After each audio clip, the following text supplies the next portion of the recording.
India's middle class has long been celebrated. Bharat का बढ़ता हुआ new middle class Indian aspirations का पावर हाउस बना हुआ है. Some even call it the backbone of the economy. But that backbone seems to be under a lot of strain. The narrative which is now being said, oh, the middle class, you put them to difficulty, you've not done anything, they are angry with you. Inflation, stagnant wages, and double taxation are taking a heavy toll. And add to that the current structure of the GST. A middle class person's backbone is stressed more than ever. Health insurance related GOM work also requires more time, so they have gone to take more time. Think about it. The middle class is expected to make up about 30 to 40% of India's population. They drive consumption, fuel government revenue, and support growth, and yet are burdened disproportionately. And this has now led to the rise of middle class tax movement, a growing call for tax relief and systemic change. Just when Finance Minister Nirmala Sitharaman prepares to present the first full budget of this term.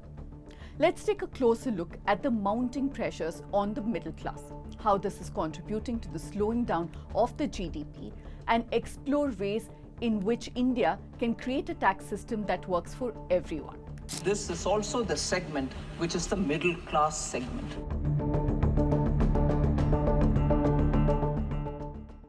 So who is India's middle class? There's no one definition.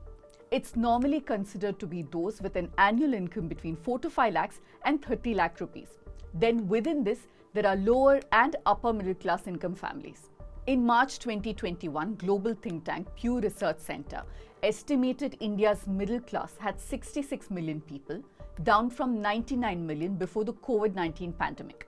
Indian think tank Price says that middle class increased to 31% of the total population in 2020-2021 from the 14% in 2004 and 2005. So what is ailing India's middle class? But before I go into that, a quick reminder that I've anchored over 58 episodes of Let Me Explain. Every single week, many people write to me with their appreciation, criticism, and even suggestions. I'm grateful that you appreciate my team and my work, but please don't stop at just that. Show us that we matter to you.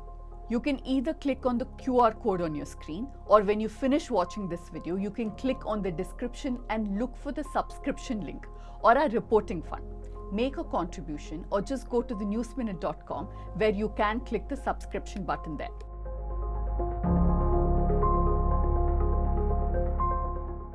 Why is the Indian middle class's burden increasing? Let's start with the most glaring issues: stagnant wages and skyrocketing expenses. Over the past 5 years, real wages in India have barely budged. In fact, according to data from CMIE, wage growth has been a tiny 0.01%. And this has hit sectors like manufacturing and retail the hardest, which is where most of the middle class is employed. And the double whammy is that the wage inequality has been widening. Data from International Labour Organization, that's ILO, shows that the rich are becoming richer, but the middle and lower income groups haven't seen the same benefits. In fact, while the top 10% of the earners have enjoyed substantial pay increases over the past decade, the bottom 50% have barely seen their wages grow. And unemployment is presently at 8%. Food inflation, for example, has hit 10.9% and overall inflation stands at 6.2%. Add to this the rising household debt. Many families are forced to take on loans just to maintain the current standard of living. In 2024, India's household debt to GDP ratio went up to 35%, showing that more people are under financial pressure. The middle class, with not much of savings or job security, is increasingly depending on credit to make ends meet. So with less and less disposable income, private consumption by the middle class, which drives 60% of India's GDP, is slowing down. Even major companies like Nestle India and Hindustan Unilever are feeling the pinch, reporting drops in demand. Nestle's managing director went as far as to warn of a shrinking middle class, a sign of how deep the problem runs. If the middle class is struggling to maintain its purchasing power, that means that the consumer-driven economy is in serious jeopardy. and all sectors are feeling the squeeze. It's no wonder then that the December Purchasing Managers Index, or PMI, fell to a 12-month low. The PMI is a key indicator of the economic health, measuring activity in manufacturing and services sector. And then there is the GST, the tax system that was supposed to simplify all our lives. GST सिर्फ एक tax reform नहीं है, लेकिन वो आर्थिक reform का भी एक अहम कदम है. But instead, it has added to our woes. Salted popcorn, caramelized popcorn, plain popcorn. I did an entire episode on this, and you can watch how bizarre some of the GST slaps are here. But the thing is, the middle class is feeling the pinch of the GST even on essentials. Take healthcare for example. Health insurance premiums are taxed at 18%. This means recovering from an illness comes with a hefty price tag. Education is another area where families are hit hard. Parents prioritizing their kids' future and ending up paying 18% GST on private schools, coaching classes, and even study material. If that wasn't enough, the tax on two-wheelers adds insult to injury. A two-wheeler isn't a luxury for most middle-class families. It's a necessity for getting to work, school, or even the market. But they're taxed at 28%, the same rate as a luxury car. The middle class also faces double taxation. Salaried middle-class individuals are among the largest contributors to income tax, with rates as high as 20 to 30% for higher income brackets. In between all of this, if you manage to save, then your savings are taxed too. Interest earned from fixed deposits and recurring deposits and even basic saving accounts doesn't come tax-free. Owning property and commuting also come with steep taxes for the middle class. Homeowners pay upfront costs like stamp duty, registration fees, and annual property taxes, while two-wheelers and cars are taxed multiple times through GST and road tax. So with people spending less and less, the GDP has nosedived to 5.4% in the second quarter. That's between July and September of 2024. To make matters worse, government spending on infrastructure, schools, and hospitals has been on the decline.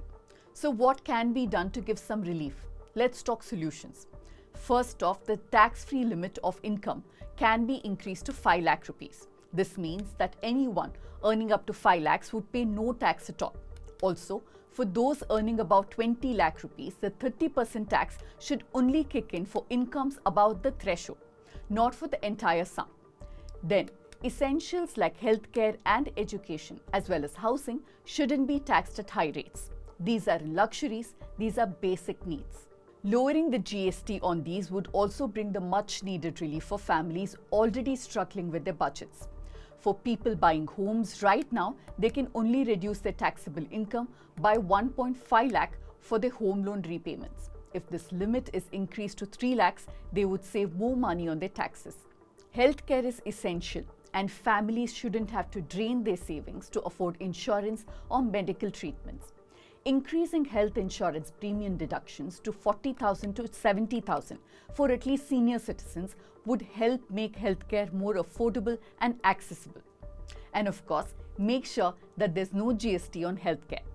Next, we need better roads, better schools, and better hospitals. More government spending in these areas would directly benefit the middle class, giving them access to better infrastructure and services. And where will money for all of this come from? Well, tax the ultra-rich. It's time for the wealthiest to contribute more. Introducing a wealth tax of 2% on assets of over 100 crores and considering an inheritance tax on large estates would help address the growing wealth inequality. The top 1% of the population controls more than 40% of the nation's wealth, while the bottom 50% owns just 3%. And the loans given to the big corporations that turn into NPAs, the government should be more proactive in ensuring recovery. Of the 10.57 lakh crores written off in the last 5 years, 5.52 crores are pertaining to loans of large industries. It's time for policymakers to prioritize middle class, to recognize that our struggles aren't just personal, but national. Because a thriving middle class isn't just good for us, it's essential for India's future. Without these measures, India's consumption-driven economy will keep weakening and everyone will feel the consequences. The decline of the middle class is a deeper issue that could destabilize the entire economy. That's it from me for this episode. As always, do write to me at pooja@thenewsminute.com. Many of you do write, and I tried my best to make sure I reply to everyone. If I've missed out, I'll make sure I get back to you in some time. Before I go, a quick reminder that this week, because it's Pongal or Sankranti, we have an offer going on where you can buy a News Laundry or a News Minute subscription and you get to gift one to either your friends, families, or anybody you think who should become a subscriber. Make sure that you avail this offer this week.